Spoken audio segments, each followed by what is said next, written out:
సుమన్ టీవీలో మీ business promotions కోసం ఈ కింది నెంబర్ను సంప్రదించగలరు.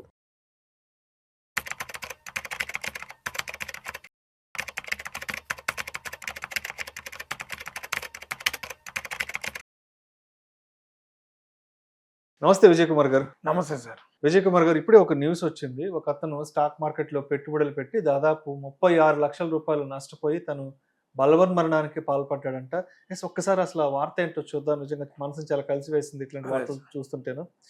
కాకినాడ వెళ్తున్నానని చెప్పి చివరికి ఊహించిన నిర్ణయం. విశాఖపట్నంలో చీఫ్ ఇంజనీర్. చూడ్డానికి సాఫీగా సాగిపోతున్న జీవితం.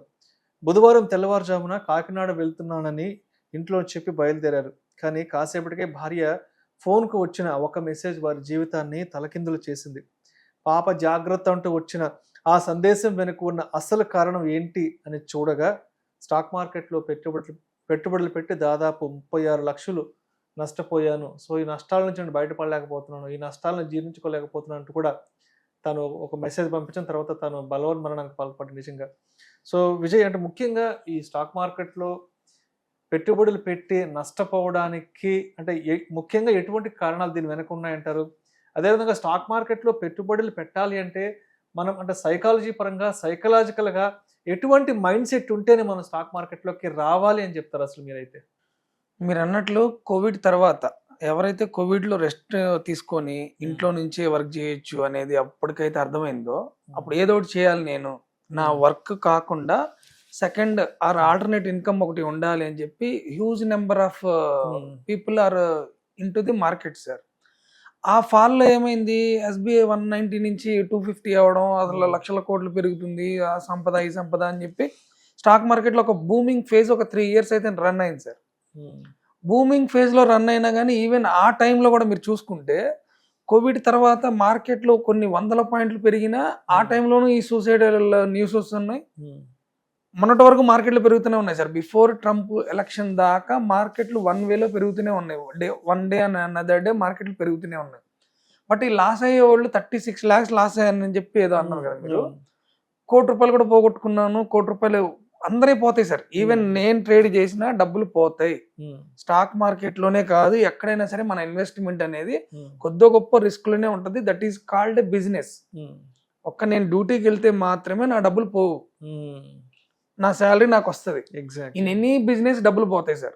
ఈవెన్ స్టాక్ మార్కెట్స్ అయినా, ఈవెన్ మాలాంటి టెక్నీషియన్స్ చెప్పినా డబ్బులు పోతాయి. బట్ ఏంటి, how you are managing your losses. 36 lakhs ఎట్టే స్ట్రెచ్ అయితే పోయి ఉండవు, స్టెప్ బై స్టెప్ పోయి ఉంటాయి. 5 లక్షలు పోయింది సార్. మళ్ళీ ఎందుకు ఆ బిజినెస్ చేయడం మనం? వన్ థింగ్ అంటే యూ మే విన్ అంటే ఇక్కడ సైకలాజికల్ ప్రాబ్లమ్స్ వల్లే జరుగుతాయి సార్ ఇవన్నీ. ఒక్కొక్క కథం చూడండి, 2 కోట్లు 3 కోట్లు పోయినా కానీ మన ముందే మనకు డబ్బులు ఇవ్వాల్సి ఉన్నా మన ఇంటి ముందే కార్ వేసుకొని తిరుగుతూ ఉంటారు. ఒక్కొక్కళ్ళు 10 లక్షలు అప్పైనా సరే ఫీల్ అయ్యి ఇది ఉంటారు. అంటే సైకలాజికల్ గా స్ట్రాంగ్ మైండ్ సెట్ ఒక్క స్టాక్ మార్కెట్ కి కాదు, ఫిల్మ్ ఇండస్ట్రీకి వచ్చినా, పొలిటికల్ సైడ్ వెళ్ళినా, ఏదన్నా బిజినెస్ పెట్టినా, లేదు మీరు కొత్తగా ఎక్కడైనా గ్రూప్ లో జాయిన్ అయినా, మనల్ని నెగిటివ్ కామెంట్ చేసే వాళ్ళే 100 మంది ఉంటారు. నెగిటివ్ కామెంట్ చేసాడని చెప్పి చనిపోయిన వాళ్ళు కూడా ఉన్నారు. పిల్లలు అయితే నెగిటివ్ కామెంట్ చేశాడు, అందరి ముందు నన్ను తిట్టాడని, ఏదో రాబోతుంది, నీకు ఏదో క్రానికల్ క్యాన్సర్ వచ్చింది, నీకు ఇంకా జుట్టు ఊడిపోతుంది, నువ్వు చచ్చిపోతావు అంటే చచ్చిపోవడానికంటే ముందే చచ్చిపోతున్నాడు. రియల్ ఎస్టేట్ చేసిన వాళ్ళు ఇప్పుడు నాకు తెలిసినటువంటి చాలా మంది కొన్ని 100 కోట్ల రూపాయలు పెట్టుబడులు పెట్టి మళ్ళీ రిటర్న్ రావట్లేదు, హైదరాబాద్ కానీ హైదరాబాద్ సరౌండింగ్స్ కానీ. అంటే ఏంటంటే ఇక్కడ సస్టైన్ అవడం అనేది, సస్టైనబిలిటీ అనేది, లాస్ ని ఫేస్ చేయడం అనేది, that is your inner strength, that is your psychology. నీ సైకాలజీ స్ట్రాంగ్ గా ఉండాలి. ఇప్పుడైనా సరే ఏ ట్రేడర్ అయినా, ఏ బిజినెస్ పర్సన్ అయినా, అసలు not only about stock market sir, అసలు మనం ఫియర్లెస్ ఉంటే your success is limitless. Fear is your friend, not your speed breaker. Me fear ఏంటి, డబ్బులు పోయినాయి మళ్ళీ రావేమో, మెంటార్ని ఎత్తుక్కోవాలి. సచిన్ టెండూల్కర్కి, రాహుల్ ద్రావిడ్కి, రోహిత్ శర్మకి, విరాట్ కోహ్లీకి అందరికి మెంటర్స్ ఉన్నారు సార్. అవును. ఈవెన్ చిరంజీవి గారిని అడిగినా నాకు పలానా అతను నాకు డిక్షన్ నేర్పించాడు, నాకు ఆయన గురువు గారు అదేం చెప్తారు. అంటే ఏంటి, ప్రతి ఒక్కళ్ళకి ఒక గురువు ఉన్నారు. కొన్ని ఇయర్స్ ఆఫ్ టైం పట్టింది. ఈ రోజే డబ్బులు రావాలి, ఆ ఇంటెన్షన్ తగ్గించుకోవాలి సార్. స్టాక్ మార్కెట్స్ కాదు, ఎక్కడైనా సరే ఈ రోజు మన ఇద్దరం కలిసి ఏదైనా బిజినెస్ స్టార్ట్ చేస్తే అది సక్సెస్ఫుల్ పాత్లోకి రావడానికి it will take 7 to 12 months as per economic times of India 7 to 12 months అంటే ఈ లోపే షట్ డౌన్ అయిపోతున్నారు. అంటే వితౌట్ ఎనీ బ్యాకప్ మనం బిజినెస్ చేసాం, నీకు స్టాప్ లాస్ ఏంటో తెలియదు, మనీ వచ్చినాయి, క్రెడిట్ కార్డ్స్ ఉన్నాయి, మనీ వచ్చింది, లేదా అప్పు ఇచ్చేవాడు ఉన్నాడు, మనీ వచ్చింది. ఈవెన్ మేము అందరం అలా పోగొట్టుకొని నేర్చుకున్న వాళ్ళేమో సార్. అంటే వీళ్ళకి ఆ నేర్చుకునేటటువంటి పేషెన్స్ ఉండాలి. ఇప్పుడు మీ ద్వారా ఇది చూసిన మీకు ఎక్కువ సర్క్యులేషన్ ఉంది కాబట్టి, మీరున్నారు కాబట్టి ఎక్కువ మంది చూస్తారు, షేర్ చేస్తారు కూడా, చేయమని చెప్పండి. అది మెంటల్లీ స్ట్రాంగ్ ఉండాలి. Whatever you lost in stock మార్కెట్లో, వాట్ ఎవర్ యూ లాస్ట్, అది 1 CR అయినా సరే, slowly steadily we can reget back. తీసుకోవచ్చు సార్, అది తిరుగు లేకుండా తీసుకోవచ్చు. 100% అష్యూరెన్స్గా స్టాక్ మార్కెట్లో డబ్బులు ఎక్కడికి పోవు. మీరు ఒక ట్రేడ్ చేశారు, అందులో పోయింది లాస్ట్ మంత్లో, అంత క్యాపిటల్ లేకపోతే కొద్ది క్యాపిటల్ అయినా సరే నేర్చుకొని ఒక మెంటర్ని పెట్టుకొని అంతకుముందు చేసిన తప్పులన్నీ ఒక పేజీలో రాసి అవేమి రిపీట్ కాకుండా, ఇంకా పోతే మనం ట్రేడ్ చేయాలంటే మాత్రం ఖచ్చితంగా ఫ్యూచర్ అండ్ ఆప్షన్ జోలికి మాత్రం నార్మల్ పీపుల్ ఎవరు వెళ్ళకూడదు. వెళ్ళేటట్టుంటే F&Oలో నేను టెక్నీషియన్ సార్, మాకు ఫోన్ చేసో కలిసో కొన్ని రోజులు ఫ్రీగా చూసి, కొన్ని రోజులు ఫ్రీగా చూడాలి. ఏ టెక్నీషియన్ అయినా సరే, సుమన్ టీవీలో కనిపించాడు, అక్కడ కనిపించాడు, ఇక్కడ కనిపించాడు అని కాకుండా కొన్ని రోజులు నేను ఫ్రీగా చెక్ చేస్తా, ఎవ్రీథింగ్ బాగుంటే నేను నీతో కలిసి అసోసియేట్ వర్క్ చేస్తా. 5 లక్షలు పెట్టగలిగిన కెపాసిటీ ఉన్న 1 lakh చెక్ చేయాలి. ఏది ఫ్రీ ట్రయల్లో నో ఇన్వెస్ట్మెంట్, తర్వాత చెక్ చేసాం, ఆ తర్వాత ఇంకొద్దిగా మనీతో చెక్ చేసాం. అలా స్టెప్ బై స్టెప్ ప్రోగ్రెసివ్గా మీరు ఇది అవ్వాలి తప్ప ఆ ప్రాసెస్ని ఫాలో అవ్వకుండా డైరెక్ట్గా డంప్ చేయడం.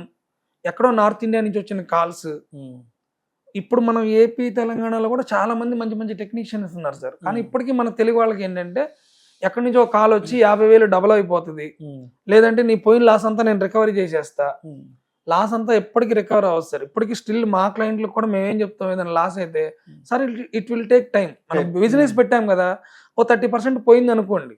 ఇప్పుడు ఏదైనా షాప్ రెంట్కి తీసుకున్నాం sir, good will, 3 months advance, furniture, stock, staff, అందరికి ఇన్వెస్ట్మెంట్ పెట్టే కదా మనం వెళ్తాం. 10 లక్షలు ఈ రోజు పెట్టగానే ఈ రోజు ఏమి రిటర్న్స్ రావు. 10 లక్షలు 4 లక్షలు ఆల్రెడీ ఇన్ఫ్రాస్ట్రక్చర్కి పోయింది. అలాగా మీరు ఒక ప్రోగ్రెసివ్ మైండ్ సెట్తో రండి, స్ట్రాంగ్ మైండ్ సెట్తో రండి. మీకున్నటువంటి లాసులు ఇవన్నీ స్టెప్ బై స్టెప్ తీరుతాయి తప్ప ఈ సొసైటీలుగా ఏమనుకుంటారు, నేను ఫెయిల్ అయిపోయా. ఫెయిల్ అవ్వడం అనేది కామన్ గా జరిగే పనే సార్. అసలు ఫెయిల్ అవ్వకుండా సక్సెస్ అయినోడు ఎవ్వడు లేడు. మీరు ముందు అసలు ఫెయిల్ అయ్యే దగ్గర నుంచి బయటికి రండి. ఫస్ట్ ఆఫ్ ఆల్ ఫెయిల్ అవ్వకుండా సక్సెస్ అవ్వరు, 1. లాస్ రాకుండా స్టాక్ మార్కెట్ లో ప్రాఫిట్స్ రావు, 2. నలుగురు గురించి నీకు అనవసరం, నీ ఫ్యామిలీ తప్ప నీకు ఇంపార్టెంట్ పర్సన్స్ ఈ గ్లోబ్ లో ఎవ్వరు లేరు. నీ ఫ్యామిలీ ఒక్కటే నీకు ఇంపార్టెంట్, లేదా నువ్వు ఇండివిజువల్ సక్సెస్ నీకు ఇంపార్టెంట్. ఒకటి దొంగ అంటాడు, ఇంకోటి అంటాడు, ఇంకోటి. మనం అన్ని యాక్సెప్ట్ చేసుకుని ఉండాలి. పెద్ద పెద్ద వాళ్ళని తిడుతున్నారు సార్, వీళ్ళని తిట్టడం, వీళ్ళకి జరిగే అవమానాలు ఏముంది అసలు. పెద్ద వాళ్ళని అవమానాలు పెడితే ఆ తర్వాత వాళ్ళు వచ్చి రూలింగ్ చేసే స్టేజ్లోకి వచ్చారు. మనకి మోటివేషన్ ఎక్కడ పోయింది మరి? మనం ఏ కాడికి life always will be a thorns sir, అదైతే పక్క. ఆ థ్రోన్స్ లో నడవడానికి నువ్వు డిసైడ్ అవ్వాల్సిందే. నాట్ ఈజీ అండ్ రోజీ, అందులో trading not easy and rosy. అలాంటి ట్రేడింగ్ చేసేటప్పుడు కానీ, లేదా చేయాలనుకున్నప్పుడు కానీ ఒక స్ట్రాంగ్ మైండ్ సెట్తో రండి. Step by step process follow అవ్వండి. ఎవరైనా ఒక మెంటర్ని సెలెక్ట్ చేసుకోండి. ఫ్రీగా కొన్ని రోజులు అతను చెప్పింది వినండి, తర్వాత ఇన్వెస్ట్ చేయడం స్టార్ట్ చేయండి. లర్నింగ్ చేసేటటువంటి ప్లాట్ఫామ్స్ కొన్ని వేలు ఉన్నాయి సార్, కొన్ని వేలు, వందలు కూడా కాదు, కొన్ని వేల రకాలుగా స్టాక్ మార్కెట్ నేర్చుకోవచ్చు. బీటెక్ 4 years చదువుతారు సార్, తర్వాత రెజ్యూమే తీస్తారు. స్ట్రైట్ అవే ఇదే రోజు రెజ్యూమ్ పెడుతున్నాను నేను స్టాక్ మార్కెట్లో, నాకు డబ్బులు రావాలి. బీటెక్ 4 years మార్కెట్ గురించి నేర్చుకోవడం పట్ల సమయం కేటాయించాలి సార్. సమయం ఖచ్చితంగా మీకు ఒక గురువు ఉండాల్సిందే. ఆ గురువు దగ్గర మీరు నేర్చుకోవాలి. ఇలాంటి బుక్స్ ఒక 10 books రాయాల్సిందే. ఒక 30 days లో సంపాదించే శాలరీ ఒక 1 minute 2 minutes లో వస్తుంది సార్ స్టాక్ మార్కెట్ లో. అలాంటప్పుడు ఎంత స్కిల్ ఉండాలి మీ దగ్గర చూడండి, మీ దగ్గర పొటెన్షియల్ ఎంత ఉండాలి. మనం ఫోన్లు మారుస్తుంటాం, ర్యామ్ బాగుండాలి, స్పీడ్ బాగుండాలి. మన బ్రెయిన్ కూడా అలాగే అప్డేట్ అవుతూ ఉండాలి. మనల్ని మనం అప్గ్రేడ్ చేసుకోవాలి. లర్న్ టు ఎర్న్ అనే ప్రోగ్రామ్ ఒకటి కండక్ట్ చేసాం సార్ మేము మా ఏరియాలో. లర్న్ టు ఎర్న్ 10 మంది కూడా రారు. అదే ఫోన్ చేసి అదే 10 మందికి 50,000 పెట్టు, సాయంత్రం 10,000 వచ్చిందని చెప్తే 10 మంది వేస్తారు. అంటే ఏంటి, మనం ఈజీ వేస్ లేవు sir. There is no short cut for success. That to highly volatility, ఇంత రిటర్న్స్ ఇచ్చేటటువంటి స్టాక్ మార్కెట్ లో అసలు స్టాక్ మార్కెట్ లో షార్ట్ కట్స్ ఎత్తడం అనే అంత ఇల్యూషన్ ఇంకోటి లేదు. స్టెప్ బై స్టెప్ నేర్చుకోవాల్సిందే. 10,000 20,000 పోగొడుతూ 10,000 20,000 సంపాదిస్తూ స్టెప్ బై స్టెప్ ల్యాక్స్లోకి వెళ్ళాల్సిందే. ఇప్పుడు అతను ఇందాక సూసైడ్ చేసుకున్న దానికి వస్తున్నాను సార్. స్ట్రాంగ్ మైండ్ సెట్ కనుక ఉండి కదా సార్, ఆ ఏరియాలో ఏదో పెద్ద మనిషికి అప్పులు అయితే ఏమవుతుంది సార్, ఎవరో ఇంటికి వచ్చారు, ఆ ఏరియాలో ఏదో పెద్ద మనిషిని పిలిచి మాట్లాడించుకోవాలి, నేను వర్క్ చేయడానికి వెళ్తున్నా అని చెప్పి ఎక్కడైనా నేర్చుకోవాలి, ఫ్రీగా అప్రెంటిస్ చేయాలి. ఇప్పుడు మనకి మహాభారత రామాయణాల్లో ఏం జరుగుతాయి సార్, ఓడిపోయావు నువ్వు, ఇవో రాజ్యం పోయింది పో అంటే వాడు అడవులకి వెళ్ళి ఒక 7 years అప్రెంటిస్ చేయాలి, 14 years అప్రెంటిస్ చేస్తాడు, అక్కడెక్కడ ఆయుధాలు నేర్చేసుకొని మళ్ళీ వచ్చి యుద్ధం గెలుస్తాడు. మనం ఏం నేర్చుకుంటున్నాం సార్, ఎక్కడి నుంచి ఏమి నేర్చుకోరు వీళ్ళు. ఆ ఇల్యూజన్లో అమ్మ నాకు అవమానం జరిగింది, విష్ణు సార్ ఏమనుకుంటున్నాడో, వాళ్ళు ఫస్ట్ ఆఫ్ ఆల్ అది ఆపేయండి. ఫస్ట్ మీరు కనుక లాస్లో ఉంటే ట్రేడింగ్ చేయకండి, పేపర్ ట్రేడింగ్ చేయండి. మీకు ఎవరు మెంటర్ లేకపోతే ఈ రోజు నుంచే ఒక మెంటర్ని వెతకండి. ఏదైనా మంచి ప్లాట్ఫామ్ చూసుకొని ఒక నోట్స్ దగ్గర పెట్టుకొని స్టెప్ బై స్టెప్ నేర్చుకోండి. మీకు ఎన్ని అప్పులు ఉన్నా, ఆ స్టాక్ మార్కెట్లో మీరు ఎన్ని డబ్బులు పోగొట్టుకున్నా, మీరు ఒక 1 yearలో పోగొడితే ఇది ఒక 4 yearsకి తిరిగిస్తుందేమో, but it will gives. And ముఖ్యంగా కొన్ని రీజన్స్ చెప్పండి విజయ్. అంటే ఇక్కడ నష్టపోవడానికి ఎలాంటి విషయాలు తెలుసుకోకపోవడం వల్ల ఇక్కడ ముఖ్యంగా నష్టపోతున్నారు ఈ ట్రేడింగ్ విషయంలో? ఫస్ట్ ఆఫ్ ఆల్ అయితే trading psychology sir. Markets never defeat you, you will defeat your self. అదొకటి. మార్కెట్లో మనకున్నటువంటి సైకాలజీ, స్ట్రాంగ్ సైకాలజీ ఉండాలి. ఈ అప్ అండ్ డౌన్స్ జరిగే ప్రతి దానికి మూమెంటంకి నువ్వు రియాక్ట్ అవ్వకూడదు. నీకంటూ ఒక ప్రాపర్ ప్లానింగ్ లేకుండా ఉండడం. ఇది మీరు రీజన్స్ అడిగారు కాబట్టి, ఎందుకు రీజన్ అంటే ప్రాపర్ ప్లాన్ లేకుండా రావడం, పోయిన మనీని త్వరగా సంపాదించాలనే రెండో intention, without any technicals, without any support and resistant జోన్లు కూడా తెలియని వాళ్ళు, ఏదో 10 రూపాయలు 50 రూపాయలు అవుతుందంట అంటాం. 4 ఆప్షన్స్ ఫ్యూచర్స్లో ట్రేడ్ చేయడం. ఆప్షన్ అండ్ ఫ్యూచర్స్ ట్రేడ్ చేయాలి. ఎవరు చేయాలి? ఏదో ఒక మెంటార్తో హెల్ప్తో చేయాలి. Without knowledge, without any risk management. నేను 10,000 పెడుతున్నా అంటే దీనిలో నా రిస్క్ ఎంత, 1,500 2,000. ఈ 2,000 పోతే మనం ఆపేయాలి. ఈ 2,000 పోతే ఆపేయాలి. ఇప్పుడు మేము ట్రేడ్ చేసినా కానీ కొన్ని లాస్లు అవుతున్నాయి సార్. ఈ లాస్లు అయిన దాన్ని ఏంటి, ఒక ప్రాపర్ రిస్క్ మేనేజ్మెంట్తో మనం మంచి గుడ్ ట్రేడ్ కనుక మనకు వస్తే ఈ 3-4 లాస్లు అయినా కానీ ఒక గుడ్ ట్రేడ్ కవర్ చేస్తుంది. కాకపోతే అంతసేపు మనం ఆ మార్కెట్లో ఉండగలగాలి. అంటే never dump your full money in one trade. Okay. Proper planning ఉండాలి సార్. అలొకేషన్ ఆఫ్ ట్రేడ్స్ ఉండాలి. ప్రాపర్ ప్లానింగ్ లేకపోవడం, నాలెడ్జ్ లేకపోవడం, F&O ట్రేడింగ్ చేయడం, ఏదో ఎక్కువ డబ్బులు సంపాదించాలి, ఎక్కువ తొందరగా రికవరీ అవ్వాలనే ఒక ఇదితో స్ట్రాంగ్ మైండ్ సెట్ లేకపోవడం, ఇదైతే మెయిన్ రీజన్ సార్. అసలు F&O చేయకుండా ఉంటే అసలు సగానికి సగం మంది ఇప్పుడు మనకి మార్కెట్లో ఈక్విటీలో ఉండేవాళ్ళు. Thank you so much Vijay Kumar garu. Thank you sir. Thank you. Stock మార్కెట్లో నష్టపోకుండా ఉండాలి, కొంత సేఫ్ జోన్లో ఉండాలి అంటే తప్పనిసరిగా ట్రేడింగ్ పట్ల, స్టాక్ మార్కెట్ల పట్ల ఎటువంటి అవగాహనను పెంచుకొని మార్కెట్లో పెట్టుబడులు ఖచ్చితంగా నేర్చుకోవాల్సిందే సార్. రోజుకు ఒక 1 hour గంట తీయాల్సిందే. 30 days ఆఫ్ శాలరీ 30 minutes లో ఇచ్చేటటువంటి స్టాక్ మార్కెట్ లో మనం ఎంత స్కిల్ఫుల్ ఉండాలి, డైలీ 1 hour తీయాల్సిందే దానికి నేర్చుకోవడానికి. Thank you so much Vijay Kumar. Thank you sir.